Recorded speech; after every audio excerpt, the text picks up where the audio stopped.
Assalamualaikum warahmatullahi wabarakatuh. Kembali lagi dengan saya Sofika Eli. Baik, di sini saya akan membuat tugas berbicara retorik, yaitu tugas presentasi yang diberikan oleh Bapak dosen pengampu, yaitu Bapak Dr. Hairul SPD MPD. Nah, di sini saya akan mempresentasikan materi saya yang berjudul Nasionalisme Indonesia. Nah, pertama, definisi nasionalisme. Nasionalisme adalah suatu paham atau ideologi yang berdasarkan rasa kebangsaan dan cinta tanah air. Rasa cinta tanah air ini akan perwujudan pentingnya bangsa atau negara. Nah, baik, di sini saya akan menjelaskan sedikit tentang definisi nasionalisme.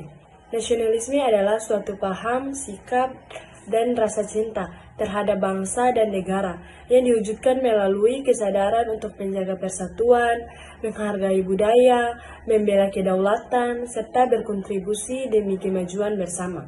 Nah, contohnya terhadap sesama bangsa dan tanah air. Nah, di sini saya akan menjelaskan prinsip nasionalisme. Yang pertama, kesatuan. Nah, kesatuan adalah kondisi ketika berbagi-bagi yang berbeda bergabung menjadi satu, keseluruhan yang utuh dan harmonis. Kesatuan berarti seluruh warga negara dengan latar belakang suku, agama, budaya, dan bahasa yang berbeda-beda, bersatu untuk mencapai tujuan bersama dan menjaga keutuhan negara. Nah, selanjutnya kebebasan. Kebebasan adalah keadaan di mana seseorang memiliki hak untuk bertindak, berbicara, berpikir, atau menentukan pilihan hidupnya tanpa paksaan. Nah, di sini saya akan menjelaskan sedikit contoh kebebasan. Nah, kebebasan itu contohnya seseorang boleh menyampaikan pendapatnya tentang suatu masalah di kelas atau di media sosial dengan cara yang sopan. Mungkin itu saja. Nah, selanjutnya kesamaan. Kesamaan adalah keadaan ketika dua atau lebih hal memiliki ciri, sifat, atau karakter yang mirip atau sama. Kesamaan dapat muncul dalam bentuk fisik, pikiran, minat, nilai, atau tujuan. Nah, di sini contohnya dua orang memiliki kesamaan hobi, misalnya sama-sama suka bermain bola. Selanjutnya kepribadian. Kepribadian adalah seluruh sifat, sikap, cara berpikir, kebiasaan, dan bentuk perilaku seseorang yang membuat dirinya berbeda dari orang lain. Kepribadian mencerminkan bagian seseorang merasakan, merespon, dan bertindak dalam berbagai situasi.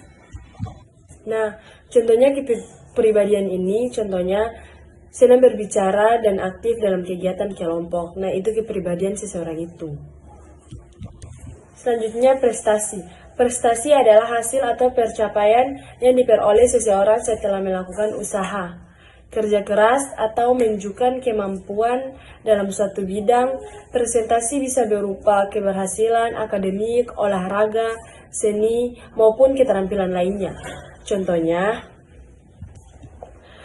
memenangkan lomba pidato, cerdas cermat, atau olimpiade. Itu salah satu contoh prestasi.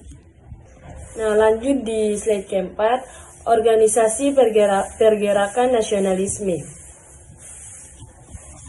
Fase pertama, Budi Utomo berdiri tahun 1908 yang digerakkan oleh para mahasiswa sekolah, anak para priai Jawa, kedokteran Sofia, serta sekolah yang kemudian disediakan Belanda di Jakarta.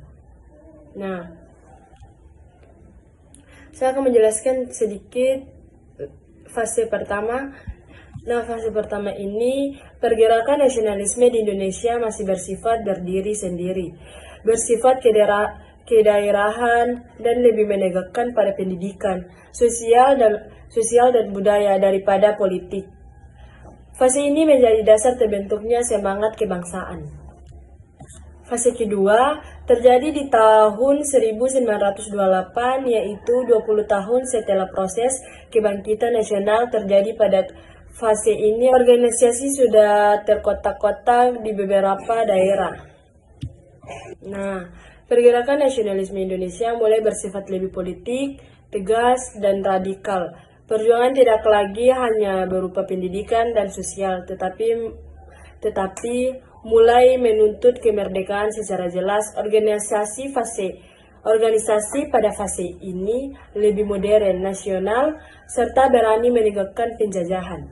Lanjut fase ketiga, disebut revolusi visi kemerdekaan karena ada masa ini peran nyatanya pemuda yang menculik Soekarno-Hatta ke Regasdekolog agar segera memproklamasikan kemerdekaan. Nah, di sini saya akan menjelaskan saya akan menambahkan sedikit tentang fase ketiga. Nah, fase ketiga, perjuangan bangsa Indonesia memasuki masa pendudukan Jepang. Pada masa ini, organisasi-organisasi dibentuk oleh Jepang, tetapi secara tidak langsung justru menjadi sarana pembina persatuan, pelatihan, dan tempat tokoh Indonesia mempersiapkan kemerdekaan. Nah, selanjutnya fase keempat dimulai pada tahun 1966, selama 20 tahun setelah kemerdekaan terjadi hura-hara memberontak Gestapo, maka lahirlah masa Orde Baru. Nah, di sini saya akan menambahkan lagi sedikit tentang fase keempat. Fase keempat biasanya yang dimaksud adalah fase setelah proklamasi kemerdekaan 1945, yaitu masa mempertahankan dan memperjuangkan kedaulatan Republik Indonesia. Baik, selanjutnya masuk kepada fase kelima. Nah, pada fase ini masa Orde Baru runtuh dan digantikan dengan masa reformasi. Nah, di sini juga saya akan menambahkan sedikit lagi. Nah, pada fase kelima, Indonesia berada di bawah penduduk Jepang, walaupun Jepang menjajah. Masa ini justru menjadi periode penting menuju kemerdekaan, karena Jepang membentuk beberapa organisasi yang akhirnya dimanfaatkan tokoh-tokoh Indonesia.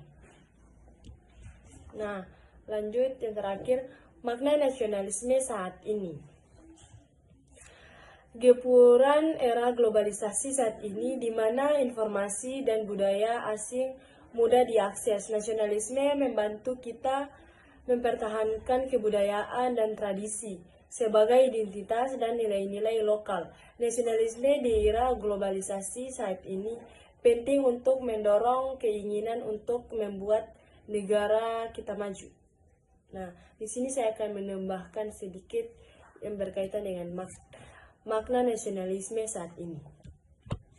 Makna nasionalisme saat ini memiliki arti yang lebih luas dan tidak hanya terbatas pada perjuangan fisik seperti zaman penjajahan di era modern. Nasionalisme saat ini memiliki arti yang lebih luas dan tidak hanya terbatas pada perjuangan fisik seperti zaman penjajahan di era modern. Nasionalisme lebih menekankan pada sikap, tindakan, dan kontribusi nyata untuk kemajuan bangsa. Mungkin itu saja yang saya bisa jelaskan. Kurang dan lebihnya saya mohon maaf. Wassalamualaikum warahmatullahi wabarakatuh.